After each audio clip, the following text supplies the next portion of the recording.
Alô, alô. Bom dia. Quero agradecer a oportunidade à SPB, toda a diretoria, pelo convite, aos demais colegas palestrantes aqui, debatedores, e a vocês por estarem aqui, né? A gente que fala aqui sobre... quem está vendo, quem está ali? A gente que fala aqui sobre o consumidor, ou agora aquele status que ele teve, saiu de freguês para shopper, né? Cada vez mais a gente vai americanizando os termos do dia a dia, mas, como diz meu pai, nada mais é do que o nosso freguês, né? Aquele que está ali todo dia nas nossas lojas, aquele que está ali nas redes sociais, nos aplicativos. Hoje, várias formas de se fazer varejo surgiram, e a gente vai estar trazendo aqui esse tema, que é a bola da vez. A verdade é que, desde que eu me conheço por gente, eu estou no varejo, né? Nasci atrás de um balcão, a minha família é de varejista, marido varejista, e a gente sempre fala de colaboração. Mas, na prática, será que ela existe? Será que a gente sempre pensa no ganha, ganha, ganha, ganha a indústria, ganha o varejo e ganha o cliente também? Será que, de fato, a gente coloca o cliente no centro das decisões? E é dentro desse contexto que a gente vai estar trabalhando aqui o tema de colaboração. Porque se ele era relevante, cada vez mais, diante da competitividade do mercado, diante de tudo que surge, das mudanças contínuas que a gente vem vivenciando aí no comportamento do consumidor, do shopper, se torna crucial, né? De fato, a gente cada vez mais vai ter que viver num ambiente colaborativo, que vai até extrapolar a relação indústria e varejo. Nós, enquanto seres humanos, colaborando aí para uma sociedade melhor, para um mundo melhor, para que a gente possa sobreviver também dentro desse cenário, né? E é sobre isso que a gente vai falar. A minha empresa tem 10 anos, embora, como eu disse, nasci atrás de um balcão, então há quase 50 eu vivo varejo, né?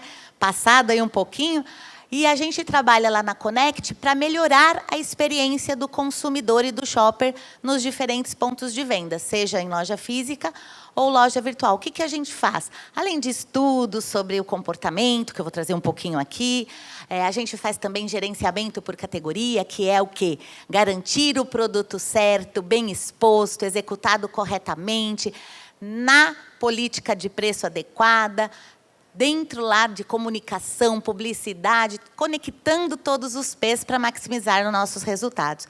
E como vocês sabem, e está aí no dia a dia de vocês, a gente vem vivenciando um mundo de grandes transformações, né? Mudanças aí em vários aspectos. Mudanças no comportamento, mudanças na operação do varejo, mudanças nas necessidades do shopper. Mas uma em particular, e a gente vem falando disso já faz anos, né? Intensificado, inclusive, pelo tema da pandemia. E uma em particular que eu quero trazer é a mudança, principalmente, com relação à tecnologia, que essa nos permitiu uma conectividade jamais vivenciada e que vem transformando a forma que nós fazemos as coisas. Ela vem transformando a forma, efetivamente, de nós nos comunicarmos e relacionarmos. Vocês aqui de varejo, quando que vocês iam imaginar que a gente ia fazer negócios através do online, né? Fazer reuniões virtuais, né? Eu, às vezes, estava lá em São Caetano do Sul, já ouviram falar dessa cidade? Lá no ABC Paulista, tinha que sair de lá e ir lá para o Acre para fazer uma reunião com um cliente, porque não existia essa coisa de ser online, tem que ser presencial.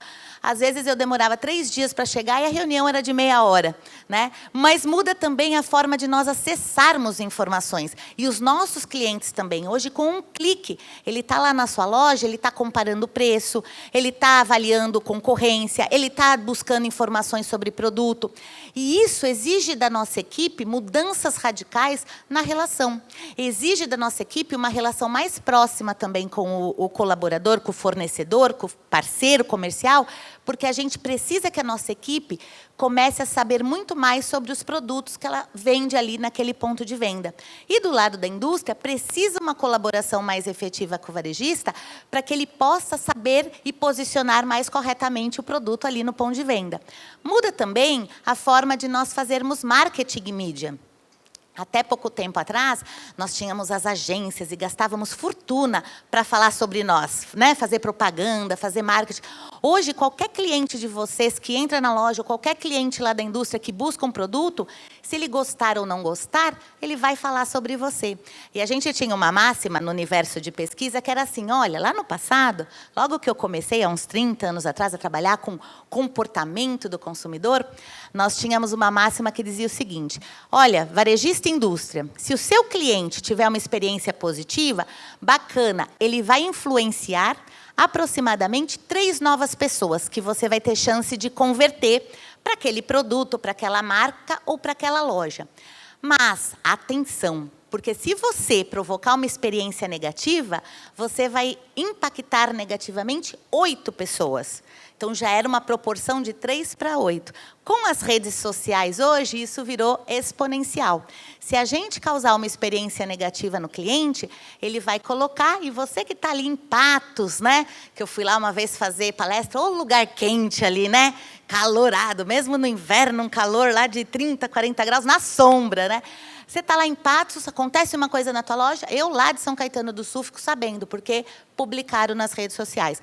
Então, a gente tem que ficar muito atento com o que estão falando sobre nós em todas as mídias. E muda-se também a forma de comprar e vender, em todos os aspectos. Então, o tema da colaboração passa a ser algo extremamente relevante no nosso dia a dia. Não à toa que a gente está aqui tentando falar um pouco mais sobre isso, para que a gente possa entender quais são os gargalos atuais, onde estão os desafios, e como que a gente pode fazer para elevar o nível da colaboração em verdadeiramente práticas colaborativas. Não só aquela colaboração para inglês ver. Eu finjo que eu colaboro, você finge que colabora e a gente não sai do lugar, né? Sempre cada um olhando para o seu próprio umbigo. A gente precisa evoluir e muito nessa prática. Muda-se a forma de comprar e vender. O que acontece na prática? Hoje, a gente está falando aí de uma concorrência que vem de todos os lados. Todo mundo cobrando, pedindo, querendo conquistar o bolso do cliente, que é único. E ele está concorrendo ali por uma série de novos produtos, né? Não só o produto alimentar, o produto de higiene, beleza, mas a viagem, o acesso às internets, os aplicativos. Então, um bolso muito mais complexo, muito mais apertado. E a concorrência vem de todos os lados. Surgiram novas formas de se fazer varejo e que foram aceleradas com a pandemia. Já falávamos, né, do clique e collect, já falávamos lá do compre e retire, já falávamos das lojas autônomas, já falávamos de venda por WhatsApp, mas com a pandemia nós fomos obrigados a acelerar todo esse processo. E isso mudou a perspectiva de compra pela ótica do shopper, do consumidor, a perspectiva de venda pela ótica do varejista, porque hoje a gente pode acessar qualquer produto de qualquer lugar, basta um clique. E muda a perspectiva do lado da indústria, que ela precisa também estar conectada com esse varejo para conseguir maximizar esses resultados, né? Vender o quê, para quem, através de onde e como. Então, cada vez mais a gente começa a entender essa dinâmica do mercado para propor as melhores soluções. E na pandemia, algo que aconteceu e que a gente ainda não está acompanhando de maneira fervorosa é a mudança da relevância de categorias. Categorias que no passado fazia parte da cesta regular do shopper, em quantidade volumétrica, em frequência de compra, hoje não faz a mesma proporção. Vou dar um exemplo aqui, quando a gente pega o arroz. Até pouco tempo atrás, era o consumo dentro do lar, basicamente 13% a 15% do gasto das famílias se dava com grãos, arroz, feijão. Hoje, ele começou a incorporar outros produtos na sua cesta de compra. E ele também começou e voltou agora mais fervorosamente a ir para as ruas, a buscar opções fora do lar. Então, obviamente, a gente lá no passado trabalhávamos com 15 marcas de arroz, 11, 12. Hoje, será que a gente precisa trabalhar com tantas marcas assim? Será que o nosso mix está adequado, respondendo a essas novas demandas e exigências dos clientes? E qual é o papel da indústria dentro desse contexto, né? A gente cada vez mais trabalha num cenário de sair de vender produto para pensar em soluções para os meus clientes. E aí, mais ainda é necessária a colaboração indústria e varejo. Do lado da indústria, todo todo o entendimento que ela tem da categoria, de por onde essa categoria cresce, quais os drivers de desenvolvimento, para onde vai caminhar, que soluções a gente pode pensar em entregar para os nossos clientes. E do lado do varejo, como executar isso de maneira mais consistente. Então, a gente sai da venda de detergente em pó ou detergente líquido para roupa e a gente começa a pensar na solução cuidado com a roupa. A gente sai de vender detergente líquido para louça e a gente pensa na solução cuidado da cozinha ou cuidado da pia, para que a gente possa maximizar o resultado dentro de um universo do varejo. A gente sai de vender produtos específicos, lá, suplemento, e a gente começa a pensar em necessidades específicas dos nossos clientes. E precisamos cada vez mais, do lado do varejo, contar com a indústria, com esse conhecimento das categorias e das oportunidades de mercado, e do lado do varejo, a indústria contar para executar isso de maneira mais efetiva. A Ana depois vai contar um pouquinho como está, de fato, essa relação. Será que a gente cumpre o que a gente acorda? Será que a gente cumpre o que a gente promete? Será que a gente, de fato, está trabalhando de maneira conjunta para maximizar os nossos resultados, mas também melhorar a experiência do consumidor e do shopper no ponto de venda? E por que isso é relevante? Diante desse cenário altamente competitivo, cada vez mais temos que buscar aí parcerias que nos permitam a facilitar o nosso processo de compra e de decisão. Por quê? Cada vez mais nós não queremos perder tempo.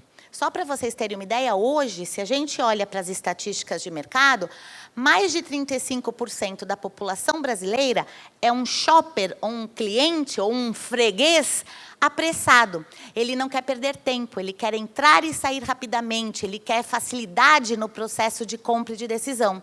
Então, quando ele chega numa loja e a experiência é difícil, ele tem dificuldade para encontrar o produto, ele tem dificuldade de transitar, ele encontra barreiras no processo de compra e de conversão, possivelmente ele reduz a quantidade de produtos que ele poderia comprar ali e, quando não, ele abandona a compra e, quando não, abandona o varejista, trocando por outro mais prático, mais resolutivo, que facilite o processo de compra e de decisão.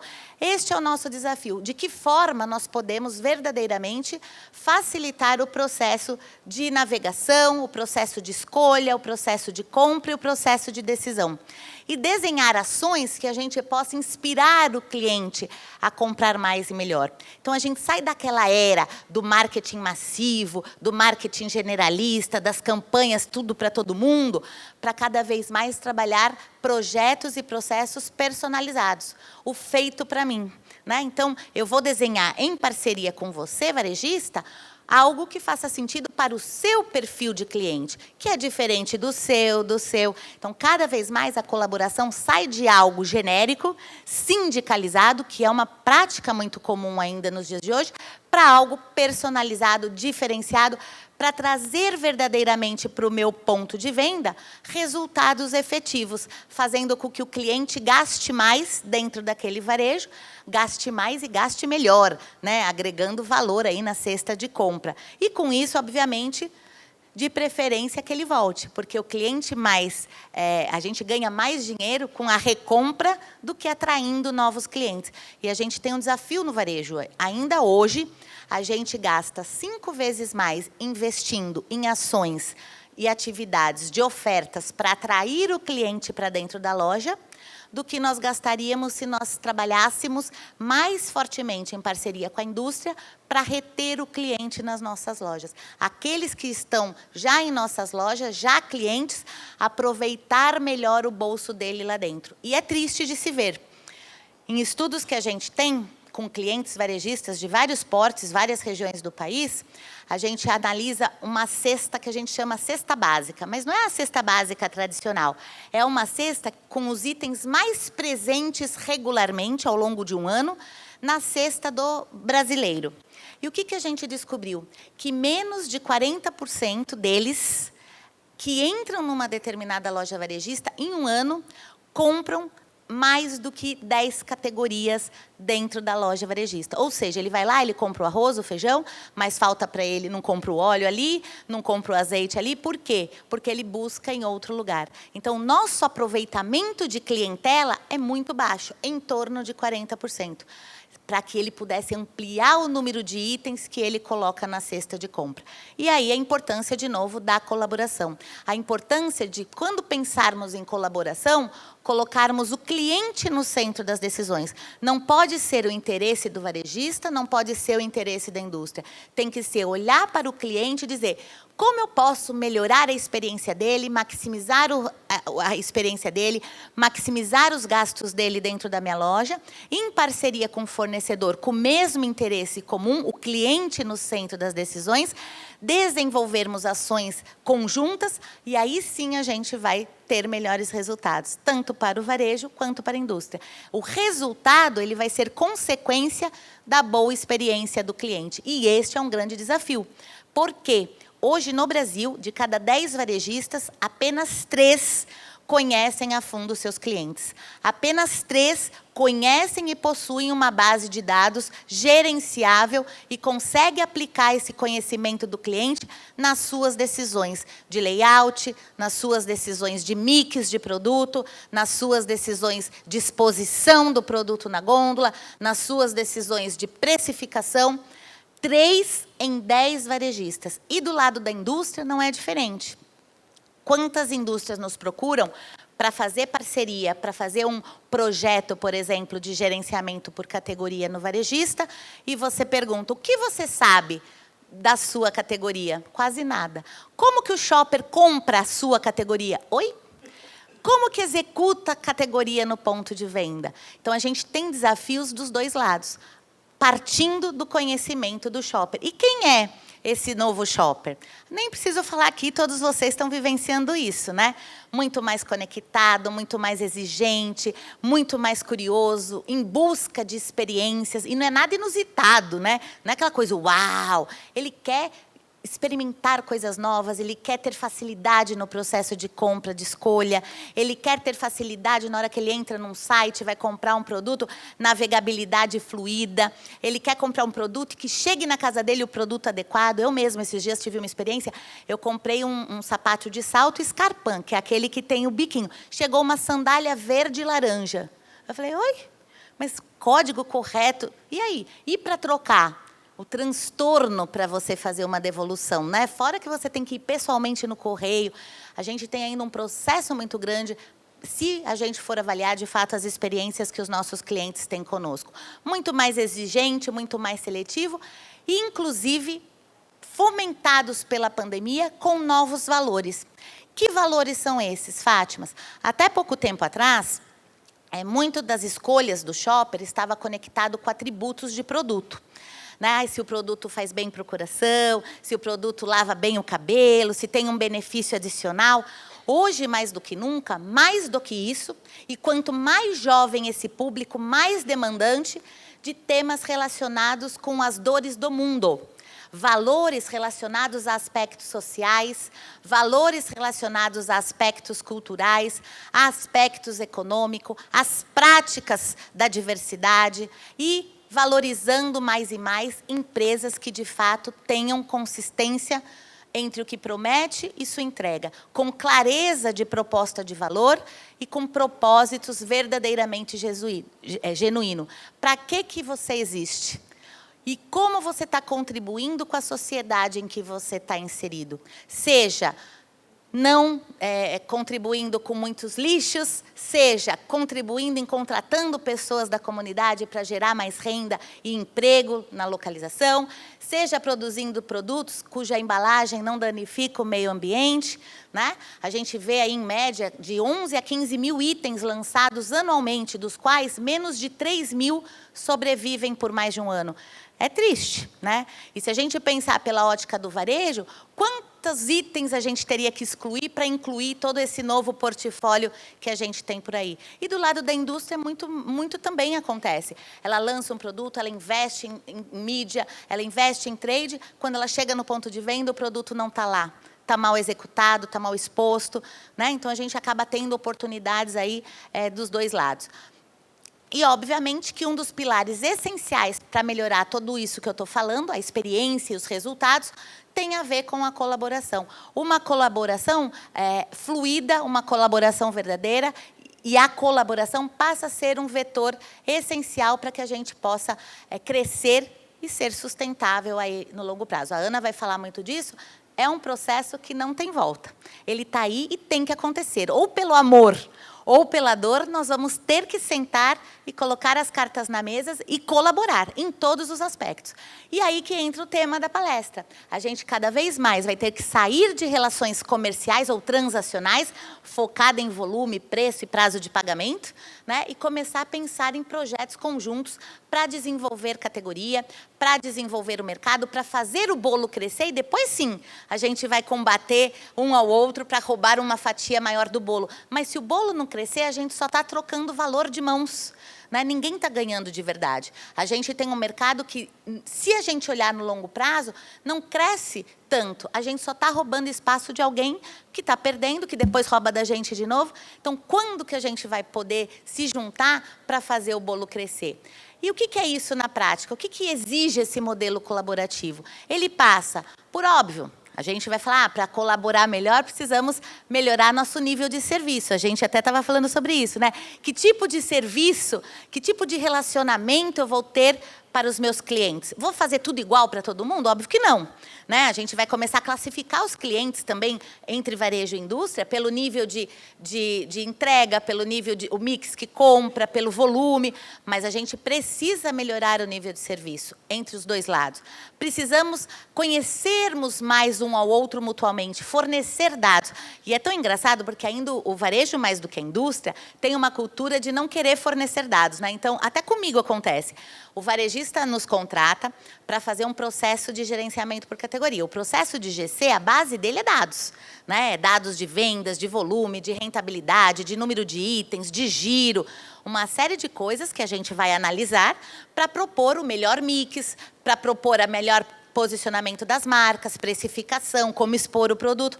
Aí o varejista fala assim para mim, mas Fátima, preciso mandar a rentabilidade? Esse é um dado tão estratégico. Se eu te mandar, não vai cair em mãos erradas? Então, a gente tem muitas restrições em colaborar. Eu falo, filho, eu vou fazer o quê com a tua rentabilidade? Eu só vou te ajudar a melhorar e qualificar o mix. Porque na hora que eu analiso um dado, ponderando todas essas variáveis, qualifica melhor o mix do que eu só olhar volume e valor.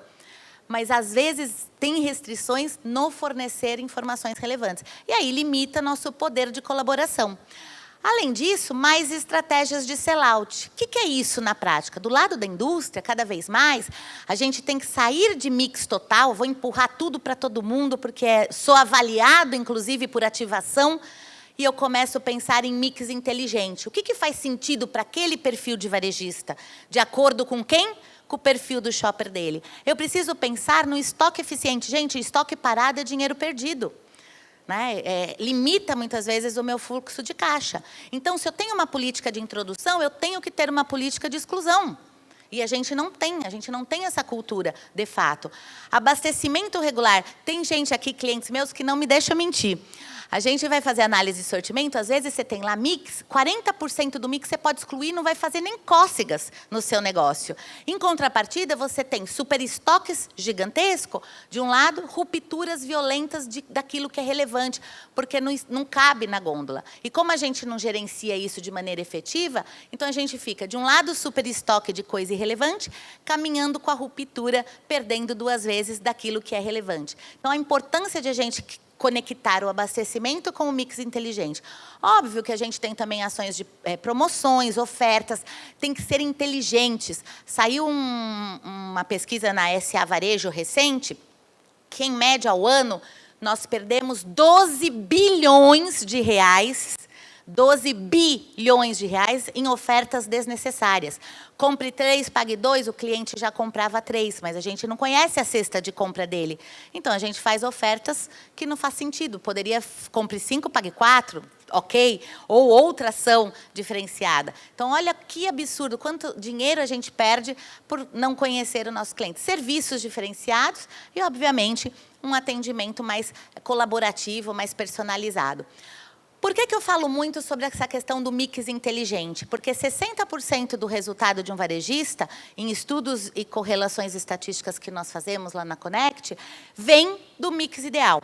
Então, se eu nem fizer nada tão bem, mas se eu garantir um mix ideal bem posicionado, eu já garanto 60% do meu resultado. Porque eu elimino superestoque, eu elimino ruptura, eu melhoro uma gestão de maneira efetiva. E isso dá maior visibilidade para os produtos.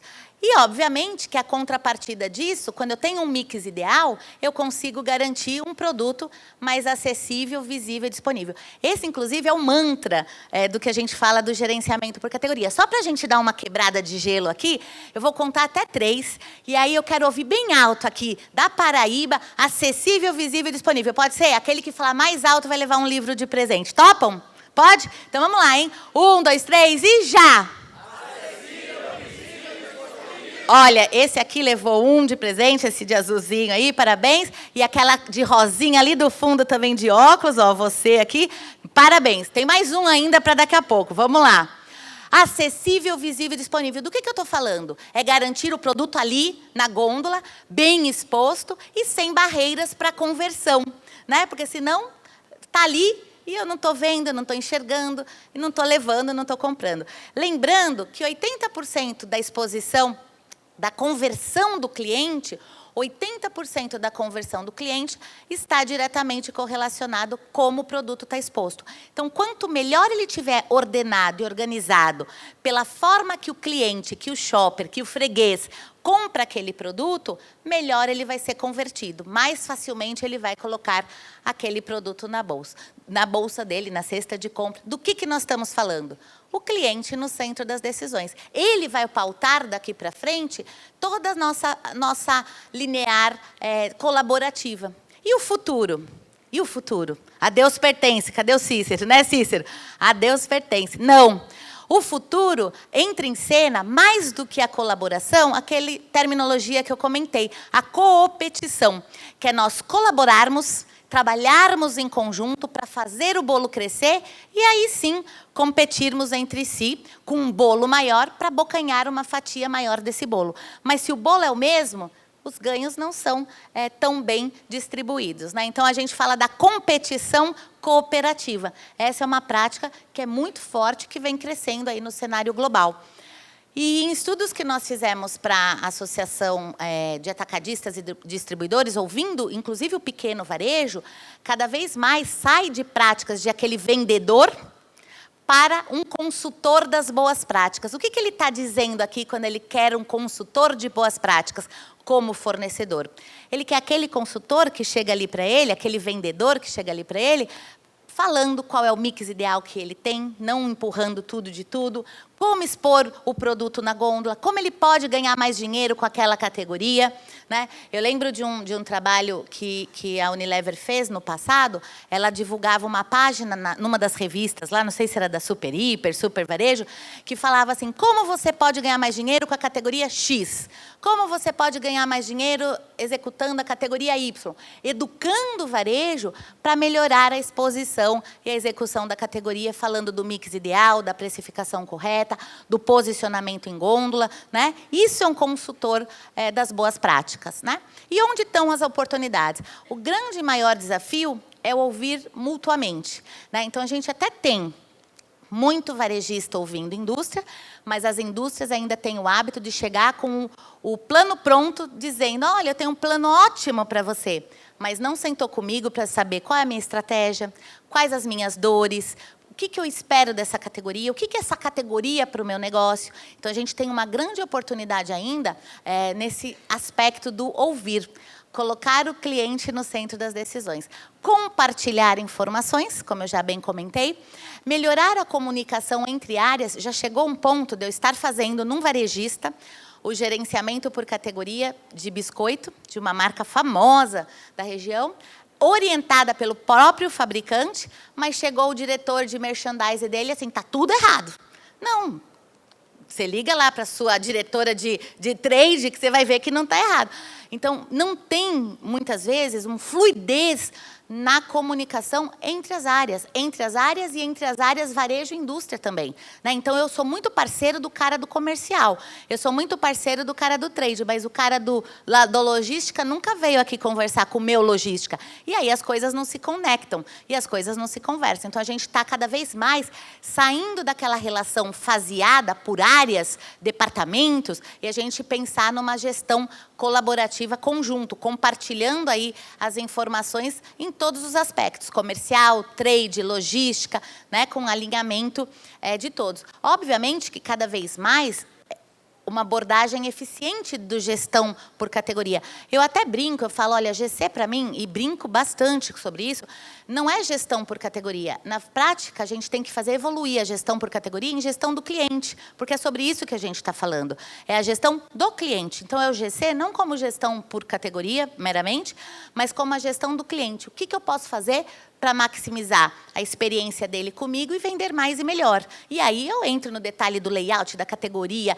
da precificação, mas é uma conexão de todos os P's partindo dessa gestão do cliente. E um nível de serviço adequado, aí, combatendo a ruptura. Não sei se vocês viram aí, mas se a ruptura fosse um varejista, hoje ela seria a terceira maior varejista do ranking de supermercados. É triste ou não é? Né? A gente está falando de um país, de certa forma, com o bolso apertado, vendas caindo, recessivo, e a gente tem um varejista na terceira posição do ranking, que é a ruptura, perda de vendas por falta de produto. É triste de ver algo nesse sentido. Então, quando a gente fala em colaboração, a gente olha pela ótica de 3 vetores, né? Pensando aí num plano de ação integrado 360, indústria e varejo com o shopper no centro. Primeiro nível, operacional. A gente está aqui em 2022 e a gente ainda tem rupturas gigantescas, cadastro bichado, né? Eu falo, gente, o mundo fala do varejo 5.0. Eu vivo varejo abaixo de 0, porque eu chego para fazer GC lá, o cadastro está ruim, tem gente aqui que não me deixa mentir, né? Está mal segmentado, não tem as variantes importantes que me permitam uma boa gestão daquela categoria. Um comprador analisando 3.000 itens não consegue nunca, nem se ele fosse o Merlin de verdadeiro, né? Eu sou a fajuta, não faço magia, faço GC. Mas a gente tem questões de implantação, manutenção de planograma, então vai lá uma indústria, gasta fortuna estudando o shopper, propondo execução e a gente não consegue dar sequência naquilo. Não temos políticas de exclusão, muito mais forte políticas de introdução. A gente precisa evoluir nesses planos operacionais, mas isso é básico. Né? A gente precisa ir para uma linha de desenvolver categoria. Então, a gente está falando de um plano de marketing conjunto, colaborativo, hoje, inclusive, numa visão multicanais ou até omnicanais.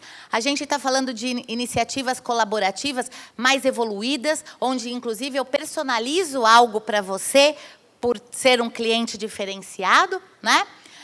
Pensando nessa linha da gestão compartilhada, né? Cada vez mais é todo mundo ali responsável por fazer vender, né? Até nos meus clientes de GC, a gente, mesmo dentro de um determinado varejista, compras também é responsável por vendas, operação também é responsável por venda, porque senão eu compro mal e está tudo bem, né? Problema da ruptura, problema do superestoque, a loja que se vire um pouquinho também, né? Não, gestão compartilhada.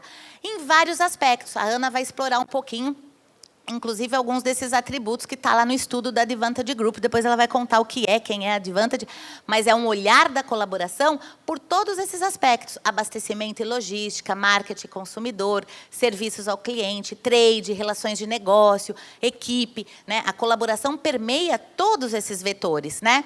E dentro desse aspecto, a gente faz um estudo anual para entender do shopper o momento que ele está e o que ele espera da loja do futuro. O que vocês imaginam quando eu pergunto assim, o que seria uma loja do futuro para vocês? Valendo o livro, quem me ajuda? O que seria uma loja do futuro? Quem imagina aqui? Na visão do shopper, o que seria uma loja do futuro? Autoatendimento? O que mais? Soluções simples. Olha o que o coitado do shopper diz sobre a loja do futuro. Eu que trabalho com isso, a gente fica imaginando algo high-tech, né? Todo diferenciado. Olha o que ele diz. Olha, gente, eu quero uma loja prática, fácil, resolutiva, que eu encontre facilmente o que eu fui buscar, que eu entre e saia rapidamente, que facilite meu processo de compra e decisão. E agora, para o último ano que a gente fez, foi agora outubro do ano passado, com segurança. O que ele está falando aqui para vocês? É algo high-tech? É algo uau? O que ele está falando aqui? O que ele está falando aqui? Ele quer o básico bem feito, algo simples. Uma loja prática, fácil, resolutiva. O que é isso? Setorizada, o produto ali exposto corretamente, que eu encontre facilmente o que eu fui buscar. Que eu olhe para o setor e sei, aqui tem biscoito, o biscoito está ordenado dessa forma. Que eu entre e saia rapidamente, com um caixa automático, sei lá, né? E que facilite meu processo de escolha e de decisão. Então, o básico bem feito. E o que ele tem na prática? Aqui eu criei esse gráfico para mostrar o que o shopper deseja, que chegou nessa loja do futuro, mas o que, de fato, a gente vem entregando, seja pela ótica da indústria ou pela ótica do varejo. O shopper quer uma loja abastecida, encontrar facilmente o que eu fui buscar. O que a gente tem? Elevadas rupturas. Falei aqui, terceira maior varejista do ranking, Abras, é ruptura. O shopper quer um mix inteligente, aquilo que é relevante para ele. Ele não quer 500 mil marcas, 1000 sabores, é difícil escolher, né? Tem até um livro sobre isso, né? Da dificuldade, às vezes, de nós escolhermos. Só quero uma geleia, mas tem 320 mil sabores. Aí você fica ali, meu Deus, depois eu penso nisso.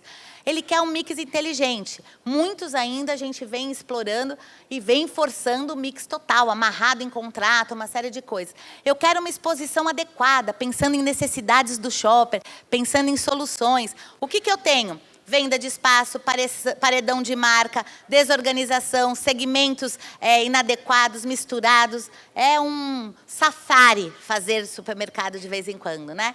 Eu quero uma sinalização, uma comunicação adequada. Eu tenho muito cartazes de preço pelas lojas. Pouco comunica benefício, pouco comunica facilidades e utilização do produto. Eu quero promoções inteligentes, feitas para mim, direcionadas para aquilo que é relevante. É oferta, oferta, oferta. Eu quero encantar o meu cliente, mas eu não conheço o cliente. Como que eu encanto alguém que eu não conheço, né? Então, de novo, muito a ser feito, está no básico bem feito. E, sem dúvida nenhuma, um processo inicial para melhorar esse básico bem feito está no contexto da colaboração. Como eu acredito muito na questão do hábito, e é fato, né? Eu fiz um curso de neurociência aplicada ao marketing, que é o neuromarketing, lá é comprovado cientificamente que se a gente adota algo por uma frequência regular, aquilo passa a ser hábito ou o contrário. Se você quer perder um hábito, você tem que deixar por um período consecutivo de fazê-lo e você perde aquele hábito. Eu gostaria de convidá-los a todos, então, a tornar a excelência um hábito. Como? Fazendo um pouquinho melhor a cada dia.